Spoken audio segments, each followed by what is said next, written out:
that we need to know about right now where you go, wow, people need to know about this? Is there anything right now that's hot? Yeah, there's the uptick in activity going to Guantanamo Bay is off the chain, and it's been going on since about mid-May. Guantanamo. Now, again, I love Guantanamo. I love the Fugees. I love their references to Guantanamo Bay. I think that's a great reference by the Fugees. But what beyond being the lyrics of the Fuji song, why is Guantanamo Bay important? So Guantanamo Bay is a prison. It's a military prison, and it's a remote location, somewhat remote, not as remote as most, but it's a remote location, and that's where we put bad guys like terrorists. And so that location, since mid-May, the uptick is probably, if I had to put a number on it, I'd say 80-90% higher than it usually is. And it's been that way. 80-90%. So, I mean, how many flights a day are flying into Guantanamo Bay? There's probably an average of about 4 or 5 a day now, on average. Where before you'd get onesie twosies, it was not very. But there's a specific type of aircraft that you're looking for, and there's charters that fly in. And the reason the charters are important is because, as part of the National Defense Act, you're not allowed to use military assets to transport prisoners to and from Guantanamo Bay. Are you a married guy? I am a married guy. Yes. Now, your son. We were talking off air about your son, who I know you're very proud of. Who's doing some big things. Tell us about what the family does, because it's really neat to see your kids, I'm sure, doing well, doing big things. Tell us about what your son's up to, or can you? Maybe you don't want to. Yeah, no. So I've got 2 boys. Both of them, they're a little bit older, but they are. So your son, though, again, I've got one son that owns a security company, and then I've got another son that's a graduate from University of Boulder, Colorado, that does marketing and comms. And so, are any of your sons in Guantanamo Bay? Have you checked the transponders? Are they in Guantanamo Bay? No, they're not there. Maybe one of them ought to be, but no, he's not. Okay, all right. Let me cue up the intro. This is the intro, and you made this yourself. I mean, this is you. Yeah. See, you're like you and I. We're very similar in that. I do all the show intros myself, and the only thing is, you appear to have talent and skill and a brain that works very well. I took algebra 3 times, but we both get it done somehow. Here we go. I really like this too, and this might sound like a passive aggressive, like one of those with all due respect compliments. But you come across like a dude that people can relate to. You don't come across so many podcast hosts, video hosts have kind of a shtick that seems unreplicatable. You come across as a dude that if I were running into you at a boat repair store, I would say, "What's up?" And you'd say, "What is up?" And that would happen. You don't come across as like a diva guy who's looking in the mirror going, you're not wearing like a fancy shirt with like fancy cufflinks. You appear to be non-bougie and low maintenance kind of guy. Is that accurate? Yeah, that's very accurate. Yeah. Yep, my daily kick-arounds are basically, I'm usually wearing multicams and a t-shirt and just, lounging about, man. What's a multicam? Pants, camo pants. No, you know what? So what gives me my inspiration, I guess, is and what podcasts I watch. I actually don't watch a lot of podcasts. I just don't. I kind of tune out. I don't watch a lot of the news. I basically just, I don't know. I spend a lot of my time in my prayer closet, and I do, if I change a logo, or like, for example, this logo, I just pray about stuff and I just go with it. And so please give me some. That sounds kind of hokey, and it sounds like, man, this guy really doesn't have his stuff together. But I just hey, real quick, you said Matthew 6:6. You referenced right there the prayer closet. Matthew chapter 6 verse 6 says, "But thou, when thou prayest, enter into thy closet, and when thou hast shut the door, pray to thy Father which is in secret, and thy Father which seeth in secret shall reward thee openly." You actually have a closet you go into? I do. I have a war room. It's straight up. Yeah. How big is this room? It's probably about 10 foot deep and about 5 foot wide. It's a walk-in that I converted. So on the right-hand side, I've got all of my guns and ammo and body armor and all that other good stuff. And how often do you go into this room? Every day. Every day? Are you broadcasting from that room right now, or is that a separate room? No. This is the room my wife allowed me to have in the house, which is the hottest hottest room in the house, actually. Okay. So I'm learning more. I love this. Yes, I love this guy. Now, okay, Matthew chapter 24 from the Bible. Yes. I'm summarizing, but basically the disciples, the apostles, Jesus's homeboys, his 12 closest pals. If you can picture these 12 guys all huddle around, they say, Jesus, how do we know when you're coming back? And everybody needs to read Matthew chapter 24 so you can read it yourself. But the summary, Jesus, how do we know you're coming back? Jesus says, well, you're going to have to look for pestilences and famines, rumors of wars, earthquakes in diverse places, and iniquity. Don't be worried though, because there's all these things have to come to pass. And then the gospel is going to be shared all over the world before the end shall come.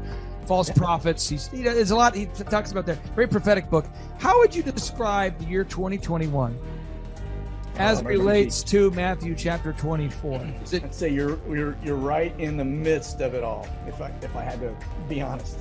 It's you look at the world around you and it's like a grocery list. Look at you can go for example, go look at all the locust swarms that just hit last year that devoured and just consumed crops all across the Middle East and across Africa. Go look at the droughts in the U.S. Go look at the amount of fish and animals that are dying all over the world that nobody reports on. And I mean millions. This has been going on for a while. Look at the earthquakes. The uptick in earthquakes alone it's up like 400% from 10 years ago. It's insane. Isn't there a new what is it, a weapon that's called the locust or something like that? Well, okay, just so we're going to continue to freak people out, okay? Revelations chapter 9:15, it talks about there's 4 angels who've been kept ready for this very hour.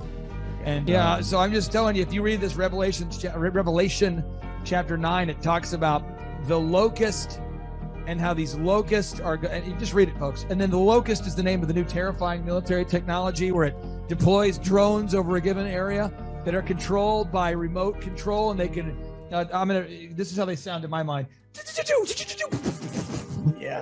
they're controlled, so you can't shoot back at a human. It's these drones. Have you seen them? No, I haven't. Have you seen these things?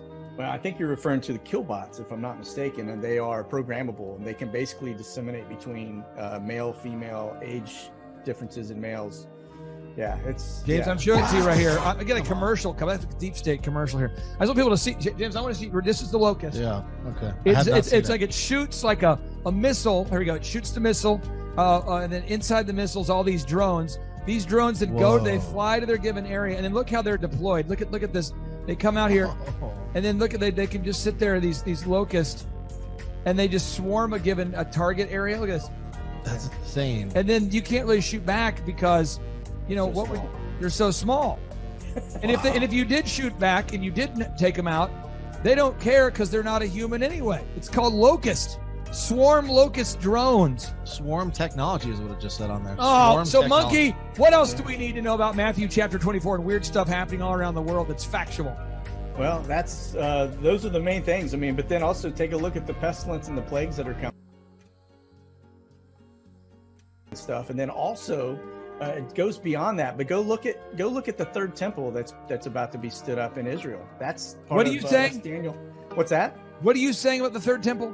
Well, third temple, that's Daniel 9:25 through 27. But that third temple, all of the elements that they need to build and put that temple together, elements that man does not control, like a red heifer, things like a blue snail that's used for the Sanhedrin priest, color, the blue color on the priest. Wait, you're freaking me out. Okay, let's continue. So you talked to, we know that the red heifer has to be here in order to construct the third temple. Now, what's the significance, people that don't know, about the third temple? Well, third temple is that's going to be the Antichrist that stands up in the middle of that, about the 3.5 year mark. So there's a 7-year tribulation period, and during that 7 years, that temple is going to be stood up. And at the 3.5 year mark, the Antichrist is the guy that stands up and basically. Where does it reference the third temple in Daniel? Daniel 9:25 through 27 will talk about that, and then you'll also see over on Revelation 11 it talks about the courtyard and the temple as well. And so this guy, the temple, this thing has to be rebuilt before the end shall come, right? That's right. And you're saying that who is organizing the materials needed to build this, and what are the materials that are needed to build this? Oh, that's it's like Solomon's temple. There's going to be all kinds. It's just like a major construction project, right? And so those materials outside of now the materials you may be referencing are the elements or the things that you need, like the menorah, or the Ark of the Covenant and things like that, right? Are those the materials you're talking about? Yeah, pure olive oil. Revelation, you said the red heifer. Where can we learn about the red heifer? Where's the red heifer? You can just Google it; it's out there, or go to the Temple Institute, and they'll talk to you all about. Okay, so where I wrote down Daniel 9:25 through 27. Where in Revelation do we need to go to again? Go to Revelation 11. That's going to walk you through basically the two witnesses, and it's going to talk to you about the courtyard. So that's where you'll see the temple mentioned. But also keep in mind that the temple stands up. So anytime after Revelation 6:12, that's after the wrath of God begins, the day of the Lord, and that's where that kicks off the tribulation period. Hey, action item here. If you can talk to all of our listeners, and let's say that none of our listeners, but somebody out there is our listeners are all right with God. I know that. I mean, no, I don't. Okay, there's got to be somebody out there who's listening to this show that's not sure if they're right with God. You've gone through, you've studied this, you've gone to Bible school. What does somebody need to do to get right with God as you understand them? I always say it's as simple as ABC. And A, admit that you're a sinner. B, believe that Jesus is Lord and Christ and died for those sins. And C, confess those sins. A, admit you're a sinner. B, believe that Jesus Christ is Lord and died for those sins. And C, just confess those sins. It's simple as that. Simple as ABC. That's the whole simplicity of it. So, we all fall short of the glory of God. That's why it's important that you can't confess that you're a sinner and recognize that you're a sinner. You're not examining your heart. This is Revelation. James, taking notes. I don't mean this in a passive aggressive way, James. A lot of times when we watch a show, we hear a show, we go, are they talking to me? And I know this, when you admit you're a sinner, I mean, it's easy to go, oh yeah, this guy's a sinner. Oh yeah. It's hard to go, uh-oh.